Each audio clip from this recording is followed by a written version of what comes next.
Hi friends, நம்ம விஜய் மல்லி ஸ்டோரியில் நேற்று ப்ரோமோவில் பார்த்தீங்கன்னா இந்த ரேணுகாவோட ரூமை வந்து மல்லி சர்ச் பண்ணிகிட்டு இருக்காங்க. சர்ச் பண்ணிட்டு இருக்க வந்துட்டு பார்த்தீங்கன்னா அந்த புடவை எடுத்துகிட்டு பார்க்குற டயத்தில் வந்து டக்குன்னு கழுத்தை தூக்கிட்டு வேற எங்கேயோ வந்து பார்க்குறாங்க. அவங்க கண்டிப்பாக வந்து வெண்பா குட்டியை தான் பார்த்துருக்கணும். ஏன்னா வந்து பார்த்தீங்கன்னா அவங்க வந்து இத்தனை நாளாக வந்து ஒழிச்சு வச்சுட்டு இருந்தாங்க. அதாவது 3 பேருக்கு மட்டும்தான் இந்த விஷயம் எல்லாமே தெரியும். அதாவது மல்லிக்கு அண்ட் மனோகருக்கு அன்னபூர்ணி அம்மாவுக்கு மட்டும்தான் இந்த ரேணுகா வந்து பொய்யானவங்க அப்படின்னு சொல்லிட்டு தெரியும் நம்ம நினச்சோம். 4வது ஒரு பர்சனுக்கும் வந்து கண்டிப்பாக தெரிஞ்சிருக்கும் அப்படின்னு தான் எதிர்பார்க்கப்படுது. அவங்க யார் அப்படின்னு கேட்குறீங்களா? ஸோ அதை தான் நம்ம பார்க்க போகிறோம்.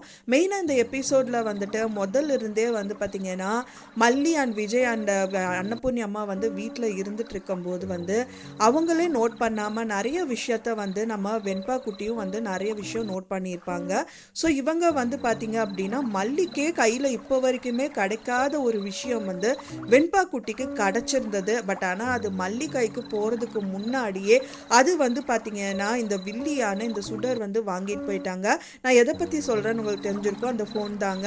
ஏன்னா வந்து பார்த்தீங்கன்னா சுடர் வந்துட்டு பார்த்தீங்கன்னா அவங்க ரூமில் அந்த ஃபோன் எங்கேயோ நான் வச்சேனே, எங்கே வச்சேன்னு தெரியலையே அப்படிங்கிற மாதிரி நின்றுட்டு இருப்பாங்க. ஸோ அப்போ தான் வந்து வெண்பா குட்டி அவங்க ரூமில் வந்துட்டு டாய்ஸ் எல்லாம் வச்சுட்டு விளையாண்டுட்டு இருப்பாங்க. ஸோ அவங்க எதிர்ச்சியாக தான் அந்த டாய்ஸை வந்து பார்த்தீங்கன்னா ஒரு ஸ்கேலில் வச்சு தள்ளி விடுறாங்க. அந்த டாயும் வந்து பார்த்தீங்கன்னா இந்த ரேணுகா பெட்டு கீழே வந்துட்டு விழுந்துருது. ஸோ அதை எடுக்கணும்னு சொல்லி தான் அந்த குழந்தை வந்து சர்ச் பண்ணும்போது ஒரு ஃபோன் எடுத்துகிட்டு வச்சுது. ஸோ அந்த ஃபோனை தான் வந்து அவங்க அம்மா கிட்ட கொடுக்கணும்னு சொல்லிட்டு ரேணுகாக்கே தெரியாமல் அந்த ஃபோனை எடுத்துகிட்டு வந்து அவங்க அம்மா ரூமில் வந்து அந்த குழந்தை வந்து கத்தும் போது தான் அவங்க பாத்ரூம் போயிருந்தாங்க அப்படின்னே சொல்லலாம். ஸோ அவங்க வந்து பார்த்தீங்கன்னா ரெஸ்ட் ரூமில் இருக்கும்போது வெண்பா குட்டியும் சொல்கிறாங்க, அம்மா இங்கே பாருங்கள், சீக்கிரமாக வெளியில் வாங்கம்மான்னு சொல்லி கூப்பிடுறாங்க. என் கையில் ஃபோன் இருக்குதுன்னு சொல்கிறாங்க. ஆனால் அது அவங்க கேட்டாங்களா இல்லையான்னு தெரியல. எனக்கு தெரிஞ்சு அவங்க கேட்கலான்னு தான் நினைக்கிறாங்க. என்ன வெண்பான்னு திரும்பவும் கேட்குறாங்க.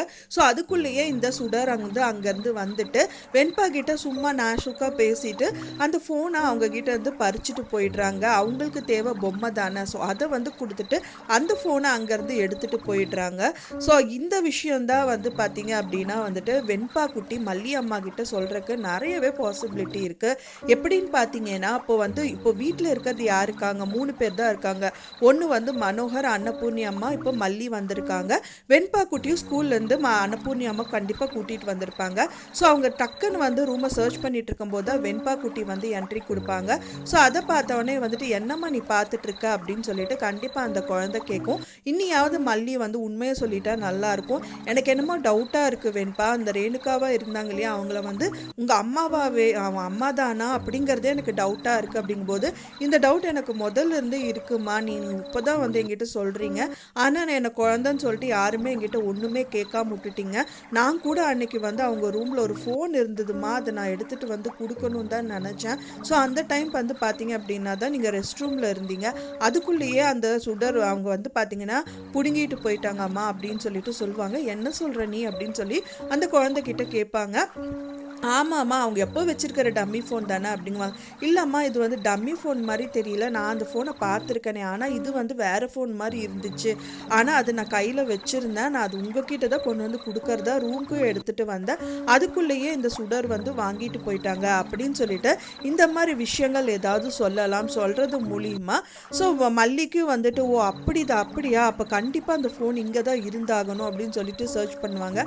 அந்த ஃபோனை வந்து கையில் எடுத்துட்டாங்க அப்படின்னா அதுவே பயங்கர மாசாக இருக்கும். ஸோ வெயிட் பண்ணி பார்க்கலாம் ஃப்ரெண்ட்ஸ், என்ன நடக்குது அப்படின்னு சொல்லிட்டு. நான் சொன்ன இந்த தகவல் உங்களுக்கு பிடிச்சிருந்தா மறக்காமல் லைக் பண்ணுங்கள், ஷேர் பண்ணுங்கள், கமெண்ட் பண்ணுங்கள், சப்ஸ்கிரைப் பண்ணுங்கள். மேலும் இன்னொரு மல்லி சீரியல் அப்டேட்டோட நெக்ஸ்ட் மீட் பண்ணுறேன். தேங்க்ஸ் ஃபார் வாட்சிங் மை வீடியோ ஃப்ரெண்ட்ஸ். நெக்ஸ்ட் வீடியோவில் பார்க்கலாம்.